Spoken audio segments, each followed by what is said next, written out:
అందరిలో కూడా నిర్మలంగా ఉందంటే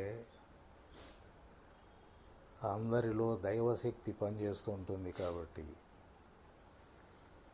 ఎప్పుడైతే మనము శబ్దం లేకుండా నిర్మలంగా కూర్చున్నప్పుడు మనలో దైవశక్తి పనిచేస్తూ ఉంది. కాబట్టి ఆ శక్తి తరంగాలనేటువంటివి మనందరి మీద పనిచేస్తాయి.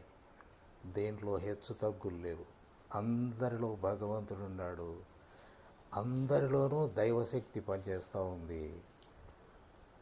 నిర్మలంగా కూర్చున్నప్పుడు వారి హృదయంలో నుంచి ఆ దైవశక్తి తరంగాలనేటువంటివి అవి అందరి మీద పనిచేస్తాయి. కాబట్టి మనసు ఉన్న పాముకు కూరలు తీసేసినట్లుగా ఆలోచనలు ఉంటాయే కానీ ఆలోచనల యొక్క ప్రభావం అనేటువంటిది మనలో ఉండదు.